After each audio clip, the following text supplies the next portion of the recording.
Бэлгийн тоотлын 17 дугаар жирны алтан унчлагад хэмээх галт дахиад ажлыг хаврын тэргүүн сарын шинийн 1-ний өглөө Монгол Улсын ерөнхийлөгч Захиагийн элбэгд орж Монгол Улсын их хурлын дарга Мэ Гомбын инх бол Монгол Улсын ерөнхий сайд Жаргал тулгын Эрдэнэбатнаар 9 хөлд цагаан тугандаа хүндэтгэл үзүүлж төрийн золголт хийлээ. Дараа нь ерөнхийлөгчийн төрийн ёслол хүндэтгэлийн өргөнд хүрэлцэн ирэхэд Улсын хурлын дарга инх болд ерөнхий сайд Эрдэнэбатнаар алт цэнхэр хадаг дэлгэн амар мэндийг нэрэн золгож хөөрөг зөрүүлэн мэд мэдлэлцлээ. За төрийн ёслол хүндэтгэлийн гэр өргөнд болсон уг золголтын эхэнд Монгол Улсын соёлын гавьяа зүтгэлтэн цэрэнд орж төрийн их ханхуурыг эгшиглүүлэн гарч буй 17 дугаар жирны алтан унчлагад хэмээх галт дахиад жилийн өнгийг засан төрийн өргөөний жаврыг үргэж төр төмөндөө өргөх магтаал туйллаа.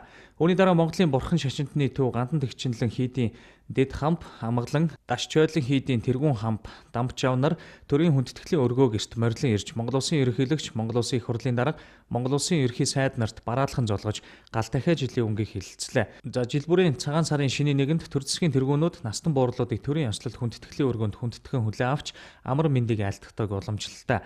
Энэ жилийн төрийн золголтод цэрэн, өрнөх, гомсүрэн, бира, бадамсэд, нагуужина, лам сүрэн нарын настан буурлууд төрийн ордон хүрэлцэн ирж төрийн өндөрлгүүд тэдэнд хүндэтгэл үзүүлэн амар мэндийг айлтхан золгож гарын бэлгээ гардуулсан юм а. За эдгээр азаа буурлуудаас өрнөхгүй өдгөөд 100 насыг зооглож байгаа бөгөөд төрийн золголтод оролцож байгаа ахмадуудаас хамгийн өндөр настай юм байна. За түүнчлэн Монгол Улсын баатар 99 насыг зооглоод буй Шагдар Сурангаа, Монгол Улсын хөдөлмөрийн баатар ардын жүжигчин 93 насыг зооглосон цогцлмоогооноор энэ жилийн төрийн золголтод хүрэлцэн ирсэн юм.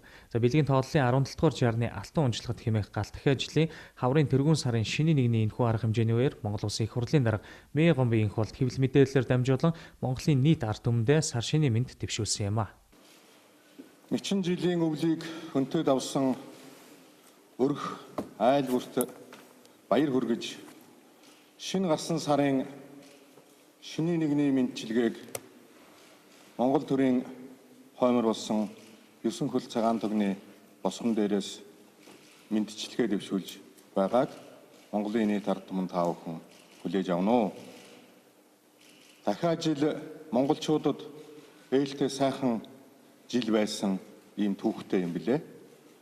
1921 оны цагаагчин дахиад жил ардын хувьсгал ядж 20 дугаар зууны Монгол орныг дархлан бүтээх үндэс суурь тавигдсан. 1945 оны хөхөгчин дахиад жил Монголын нийт ард түмэн өөрийн улс орныхоо тусгаар тогтнолын төлөө саналаа өгч улс орныхоо тусгаар тогтнолыг баталгаажуулсан. 1981 оны цагаагчин дахиад жил Монгол хүн сансарт нисч монголчууд бид бүхэн огторгон удамд улс орныхоо нэрийг дархалсан түүхтэй.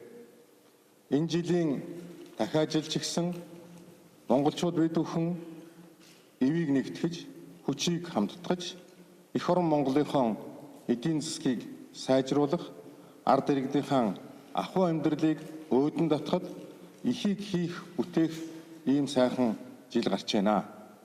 Энэ жилийн энэ хүндрэл бэрхшээлийн ачааны их хүндийг бас боломжтой, чадaltaй тэнхээтэй хэсэг нь илүү үрч ядарсан зүдэрснийгаа хамт авч явж улс орон дахиад жилийн эцэст хүндрэл бэрхшээлээс бүрэн дүүрэн гарах болтугай гэж хүсэн өрөөё. Шинэ гарсан алтан унжлагт дахиад жил булган сүлтэй байж монголчууд бид бүхэнд ажилтай, орлоготой, айл өрх болгонд аз жаргалтай, эрүүлэнг байх болтугай гэж хүсэн өрөөё. Сайхан шинэлцгээгээр. Төгсгөлд нь Монгол Улсын их хурлын дарга Мэ Гомбын инх болд Монгол Улсын ерөнхий сайд Жаргал тулгын Эрдэнэбатнаар улсын их хурлын гишүүдтэй золголт хийлээ.